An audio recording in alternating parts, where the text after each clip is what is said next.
Deep Silver with Dead Island 3. Can we get a third person perspective, please?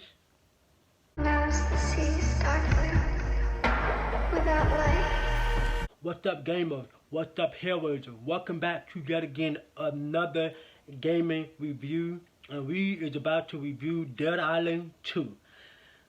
Boy, I have a lot to say about this game.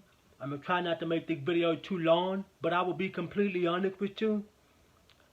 I didn't even think I was gonna like this game. All that being said, let me give you a little bit of plot of what this game is about. This game tells a story about you being bit by a zombie and you find out that you are the cure to save humanity. Boy, you know what? I had no intention in playing this game at all until it was put on Game Pass, but I will be completely honest with you, I was skeptic as hell walking into this game because I didn't like Dead Island 1, and like I said before, I said again, I walked into this game with no high expectation, nothing to like from this game, nothing to take from this game. I was actually looking forward to uninstalling this game because I did not like the first one. So to kick things off with my first pro, because there are some things I do like about this game, is the story. To me, some people might say that the story is terrible and absolutely bland, but for me, I actually like the story. It doesn't dive too deep, and this is one of them type of stories where every time you play throughout the entire runtime of the game doesn't take itself too seriously. It knows what it is and it executes that with something I love about this game. The game try to go for the goofiness, it go for the campy like, and it nailed that for me. There's a lot of times I laugh at some of the dialogue and some of the corny shit that the characters say throughout the entire game. There's another part of this story where it goes into the gameplay, but the story itself maintain the gameplay. I love the fucking story. It's so campy, goofy, and it knows the tone of the game, and it never lets up. To go along with that is the fun gameplay. This fucking gameplay in this game is absolutely fucking amazing. From the weapon, which we'll get more to, and the combat overall. It's really fun and satisfying to actually see how the gameplay play out. There's a specific one where when you use your special arm ability, it's like when you get full of rage and you like swinging your arms around and you stomping the fucking ground. All that shit is absolutely fun, and they nailed the aspect of let's make this game fun, and they did that. And another pro for me will have to be that this game is fucking gorgeous, absolutely gorgeous on the Xbox Series X. And because that's what I'm playing it on. And this game, like I said, this game nails everything that there is to be nailed. However, there's a couple of qualities that I've noticed, like the game kind of dip and, you know, little stuff like that. But to me, this game is absolutely gorgeous on my Xbox. And the next part I want to touch on is that the gameplay is satisfying with the variety of weapons and melee weapons throughout the entire game. I already touched on this, but yeah, there's specific melee weapons that I like. Namely, there's the one with like the claws where you fucking swinging your fist around and electricity come off of it, depending on how you build the gun. Build the melee weapon. And so over time, it gains more and more weapon.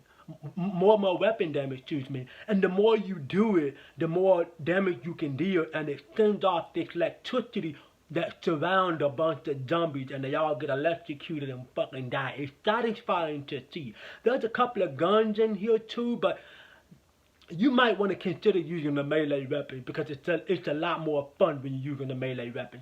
So moving on into the cons, like I said, it's just my own opinion. If you like the first person stuff in these type of games, good for you. But this just might be a me thing, okay?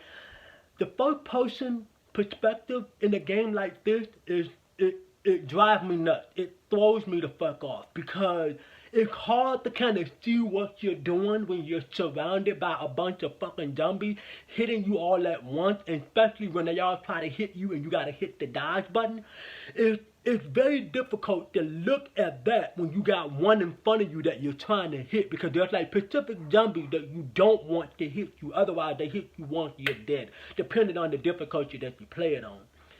And so, like I said, this might just be a me thing, but over time, the first person perspective is my biggest problem. It's very claustrophobic for me because I'm a very claustrophobic type of person. And yeah, they do have the Philip view, which does help, which is nice, but I feel like this would be better off as a third person type of game. I would like to see my character and get a brief look at what the fuck I need to be doing. But like I said, it just might be a me thing, but I've always disliked first person type of games, particularly something like this. And that was one of my biggest pet peeves about the first game, is because it was so claustrophobic and it was in first person. And another con for me will have to be over time when you use a specific melee weapon, over time it fucking breaks. And it just kinda take you out of the game for a second, at least for me. Like I said, it's just a me thing. But over time, it also kind of take away the actual enjoyment for the game, which was one of my biggest problems with the first game, because a weapon breaks over time. Yeah, I understand that they're trying to go for that realism, but I'm pretty sure you can hit motherfuckers with a baseball bat and it not break. I'm just saying, I'm sure you can. But like I said, that was one of my biggest problems with the first game, and here it is again in Dead Island 2. It just kind of take me out of the mood of the game, just trying to keep that satisfying factor going, particularly when I'm using a specific weapon that I like.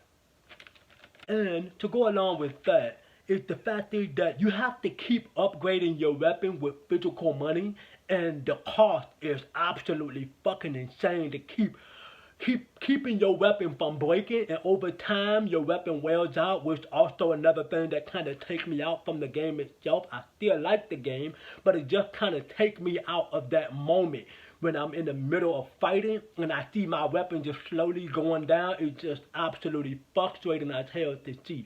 And then you have to keep going to the crafting bench to keep upgrading your weapon over time. Overall, I thought that Dead Island 2 is a fun game. The combat is satisfying, the story is fucking hilarious in some spots, and the gameplay is insanely in terms of the weapon. My rating for Dead Island 2 will have to be at 8.10. It's a satisfying fucking game for me. But HELLRAISERS, gamer, that has been your review for Dead Island 2. It is sticking around for more movie reviews, more gaming reviews. In order enough to do that, that means 55.7% of people is not subscribed. So you know what that means? That means you gotta drop a like on the video, subscribe to the channel, and turn on that fucking bell notifications so that way when I drop another gaming video, another movie review video for the channel, you'll be the first ones to get it. And I hope to catch you gamers and my HELLRAISERS in the next video. Peace.